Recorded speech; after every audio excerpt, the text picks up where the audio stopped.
Hello guys, मैं Lalita Burman LV biology में आपका स्वागत करती हूँ। हम पढ़ रहे थे फाइलम प्रोटोजोआ। तो प्रोटोजोआ में हमें चार चीज़ें पढ़नी है। वो है आपके एनिमल। फर्स्ट है आपका पैरामीशियम, सेकंड है आपका यूग्लिना, थर्ड है आपका प्लाज्मोमीडियम और फोर्थ है आपका एंड अमीबा। ये प्रोटोजोआ में हमें केवल चार ही टॉपिक पढ़ने हैं, तो हम चार में से एक टॉपिक पढ़ चुके हैं, एंड अमीबा का। तो आज हम सेकंड टॉपिक पढ़ने जा रहे हैं प्लाज्मोमीडियम। ये हम स्टार्ट करते हैं। तो प्लाज्मोमीडियम में ये क्या है, एक मलेरिया परजीवी प्राणी है जो किसके द्वारा फैलता है, मच्छर के द्वारा। इसके बारे में आज हम फुल डिटेल में पढ़ेंगे। तो इसका फर्स्ट है आपका क्लासिफिकेशन। तो क्लासिफिकेशन में बताएंगे इसका आता है किंगडम। ये कौन से किंगडम में आता है, ये प्रोटिस्टा में आता है। सेकंड इसका फाइलम है। तो ये फाइलम कौन से फाइलम का है, प्रोटोजोआ का। और इसकी क्लास कौन सी है, स्पोरोजोआ। और जीनस है इसका प्लाज्मोमीडियम और इसकी स्पीसीज है वाइवेक्स। थोड़ा सा इसके बारे में हम डिटेल में भी थोड़ा जान लेते हैं कि ये कहाँ से मिला, किसने इसकी खोजा। तो हम इसके बारे में बताएंगे। ये एक मलेरिया फैलाने वाला अंत्य परजीवी है जिसकी खोज किसने की, चार्ल्स लेब्रॉन ने 1880 में, ठीक है। और रोनाल्ड रॉस ने 1897 में मलेरिया और मच्छर के बीच में प्लाज्मोडियम के जीवन चक्र का वर्णन किया। अगर आपके पास क्वेश्चन ये आता है कि इसकी खोज किसने की, तो इसकी खोज किसने की, चार्ल्स लेब्रॉन ने 1880 में। और अगर ये आता है कि मलेरिया और मच्छर में इसके बीच का जीवन चक्र किसने बताया, तो वो बताया आपके रोनाल्ड रॉस ने 1897 में। इसमें है कि प्लाज्मोडियम क्या है, एक आपका अंत्य परजीवी है यानी एंडोपैरासाइट है, बट ब्लड पैरासाइट या इंट्रासेलुलर पैरासाइट भी कहा गया है। इसने 3 नाम दिए हैं कि प्लाज्मोडियम को हम क्या कहते हैं, इसे हम एंडोपैरासाइट भी बोलते हैं और ब्लड पैरासाइट भी, ये आपके पास लिखा जाए इंट्रासेलुलर पैरासाइट। तो आपको पता होना चाहिए कि प्लाज्मोडियम कैसा परजीवी है, एंडोपैरासाइट या ब्लड पैरासाइट या इंट्रासेलुलर पैरासाइट इसे कहा गया है। इसका वाहक कौन होता है, प्लाज्मा सबसे इम्पोर्टेंट है ये कि प्लाज्मोडियम का वाहक कौन होता है, फीमेल एनाफेज मच्छर यानी मादा मच्छर। जो आपका इसमें मलेरिया परजीवी है ये मादा मच्छर के द्वारा फैलता है। उस मादा मच्छर को क्या कहते हैं, फीमेल एनाफेज बोलते हैं, जिसकी 60 जातियां हैं, जनरली 4 मिलती हैं। वैसे तो इसकी 60 स्पीसीज़ हैं बट मिलती कितनी है, 4, जो मेनली आपके आती हैं। प्लाज्मोडियम वाइवेक्स फर्स्ट, सेकंड आपकी प्लाज्मोडियम फैल्सीवेरम, थर्ड है आपकी प्लाज्मोडियम मलेरियाई और फोर्थ है आपकी प्लाज्मोडियम ओवेल। क्वेश्चन में ये पूछा गया है कि इसकी प्लाज्मोडियम वाइवेक्स कैसे फैलती है और प्लाज्मोडियम फैल्सीवेरम ये कहाँ मिलती है, किसमें मिलती है, तो इसमें पूछा गया है। तो जैसे ये क्वेश्चन आपको बहुत इंपॉर्टेंट है, ज़्यादातर ये पूछा गया है कि सुफना डॉट्स ये किस में पाया जाता है। तो सुफना डॉट किस में मिलता है, प्लाज्मोडियम वाइवेक्स में, और मूरा डॉट्स प्लाज्मोडियम फैल्सीवेरम में, और थर्ड है आपकी जेमन डॉट्स प्लाज्मोडियम मलेरियाई में। ये मोस्टली पूछा गया है कि ना सुफना डॉट्स, मूरा डॉट्स, जेमन डॉट्स ये किस में कौन सी उसमें स्पीसीज़ में पाया जाता है। तो ये कौन सी स्पीसीज़ में पाया जाता है, सुफनर हो गया आपका प्लाज्मोडियम वाइवेक्स में, और मूरा डॉट्स आपकी फैल्सीवेरम में, और जेमन डॉट आपकी मलेरियाई में। आपका जो प्लाज्मोडियम है ये डायग्नोस्टिक होता है। डायग्नोस्टिक का मतलब ये 2 पार्ट, इसका जो रिप्रोडक्शन है वो 2 जगह होता है, एक मैन में दूसरा मच्छर में, यानी एक मच्छर में और दूसरा मनुष्य में। तो इसमें सेक्सुअल और एसेक्सुअल दोनों रिप्रोडक्शन होते हैं। तो फर्स्ट इसमें मैन में, तो मैन में कौन सा रिप्रोडक्शन होता है, मैन में एसेक्सुअल रिप्रोडक्शन होता है, वो भी 2 जगह पर। कौन सा, एक लीवर में और दूसरा आरबीसीएस में। जो लीवर में होता है वो आपका होता है इरिथ्रोसाइटिक साइकिल के द्वारा। और जो आरबीसीज में होता है वो होता है एक्सोथेरेसिस साइकिल के द्वारा। और जो आपका मच्छर है इसमें आपका कौन सा होता है, सेक्सुअल रिप्रोडक्शन। तो सेक्सुअल रिप्रोडक्शन किसके द्वारा होता है मच्छर में, स्पोरोजेनेसिस के द्वारा गैमेट ये बनाता है। ठीक है।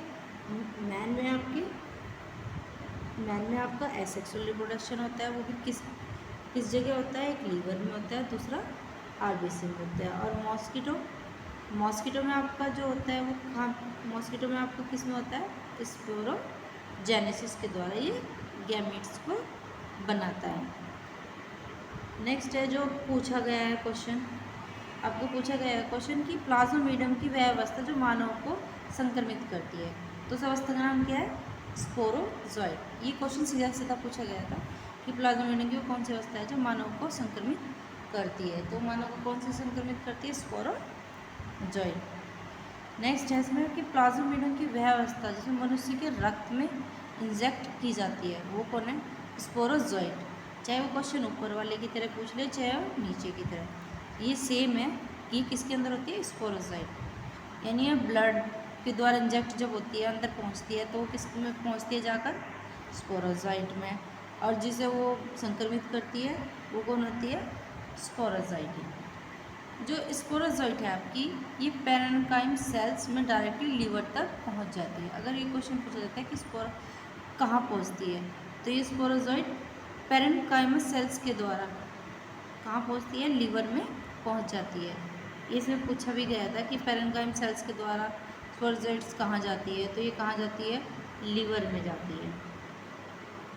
तो जो प्लाज्मोमिडियम की जो व्यस्क अवस्था है उसे हम क्या कहते हैं, ट्रोफोजॉइट्स कहते हैं। ये पूछा नहीं जाता पर आपको पता होना चाहिए कि है ना, प्लाज्मोमिडियम की यंग स्टेज में उसे क्या बोलते हैं, हम ट्रोफोजॉइट है। और जो स्पोरोजॉइट है आपका, तो स्पोरोजॉइट में आपकी संरचना अगर पूछ लेता है वो कितना लंबा होता है, तो ये कितना लंबा होता है, 6 से 15 माइक्रोन लंबा होता है। इसकी शेप कैसी होती है, स्पेंडल शेप या स्किल शेप, आप ये कह सकते हैं तर्क नुमा। आप लोगों ने देखा भी है ऐसे बना के, ये होती है आपकी स्पिंडल शेप जो ये आपका होता है। ठीक है। अभी हमने आपको बताया था कि मैन में 2 तरीके से रिप्रोडक्शन हो रखा था, पहले एक्सोथेरेसिटिक और दूसरा आपके पास इरिथ्रोसाइटिक। तो फर्स्ट जो आपका एक्सोथेरेसिटिक था, इरिथ्रोसाइटिक साइकिल थी, वो क्या होती है, अब्सेंट किस में होती है, हमने 4 प्रजाति स्पीसीज बताई थी, तो ये कौन सी स्पीसीज में अब्सेंट होती है, प्लाज्मोमिडियम फैल्सीपेरम। ये पूछ लेता है कि है ना वह कौन सी स्पीसीज है जिसमें इरिथ्रोसाइटिक की अब्सेंट होती है, वो कौन सी है, प्लाज्मोमिडियम फैल्सीपेरम। तो इनक्यूबेटिंग पीरियड्स मीन्स कि इनके आपके कितना समय ये हमारी बॉडी के अंदर रह सकते हैं, अगर किसी को हो जाए तो ये कितना रह सकते हैं। तो आपका पहला कौन सा था, प्लाज्मोमिडियम वाइवेक्स, इसका कितनी है, ये 14 डेज तक। सेकेंड है आपका प्लाज्मोमिडियम मलेरियाई, ये कितने डेज तक रह सकता है, 30 डेज तक। और प्लाज्मोमिडियम ओवेल ये 14 डेज। एंड प्लाज्मोमिडियम फैल्सीपेरम ये कौन से होते हैं, 12 डेज। इनके द्वारा ही हम बता सकते हैं कि आपको कौन सा फीवर हुआ है। इसमें सबसे जो डेंजर फीवर होता है वो होता है प्लाज्मोमिडियम फैल्सीपेरम, जिसके द्वारा हम बहुत ज़्यादा जल्दी बीमार पड़ सकते हैं, एकदम से पता चलता है, हमारी प्लेटलेट्स भी कम हो जाती हैं। ठीक है। अभी हमने पढ़ी थी कि ये लीवर में और आरबीसीज में दोनों मेंस में पाई जाती है। अब सेकंड था हमारे पास जो, वो तो हमने लीवर में थी, ये चारों की चारों लीवर में हमने बताया था कि ये चारों हैं। कौन सी चारों हैं ये, जिसमें वो था आपके पास एक्सोथेरेसिटिक साइकिल में ये चारों थे। अब आपके पास आती है सेकंड वाली, जो कौन सी है, आरबीसीज के अंदर है एक्सोथेरेसिटिक साइकिल। इसके अंदर अगर आपके आरबीसीज में अगर हम देखेंगे हीमोग्लोबिन मीन्स, तो इसकी अवधि कितनी होती है, 48 घंटे। पर ये 3 में होती है। कौन कौन सी? प्लाज्मोडियम वाइवेक्स, प्लाज्मोडियम ओवल्स और प्लाज्मोडियम फैल्सीफेरम। और जो आपकी जबकि जो प्लाज्मोडियम मलेरियाई है वो 72 घंटे तक रहती है। यानी मीन्स आपके जो लीवर है उसके अंदर आपकी ये जब चली जाएंगी डायरेक्ट किसके द्वारा? पैरेन्काइम सेल्स के द्वारा। जब ये आपकी बॉडी में इंजेक्ट हो जाएंगी तब ये रहती हैं 14 डेज़, 13 डेज़, 12 डेज़। बट अगर ये आरबीसीज के द्वारा जा रहे तो ये बहुत जल्दी पहुंचती हैं, यानी 48 घंटे में आ जाती हैं आपकी बॉडी के अंदर। और ये 72 घंटे में कौन सी आती है? तो ये पूछ भी लेता है कि आरबीसी सेल्स के द्वारा कौन सी स्पीसीज़ 72 घंटे के लिए रहती है। तो कौन सी स्पीसीज़ रहती है? प्लाज्मोडियम मलेरियाई। ठीक है। नेक्स्ट हम थोड़ा सा और बता देते हैं इसके बारे में कि जो ट्रोफोजोइट है इसे ये स्रावित एंजाइम द्वारा रुधिराणुओं की हीमोग्लोबिन का ग्लोबिन प्रोटीन पदार्थ हीमोटीन में पुनर्गठन द्वारा होता है।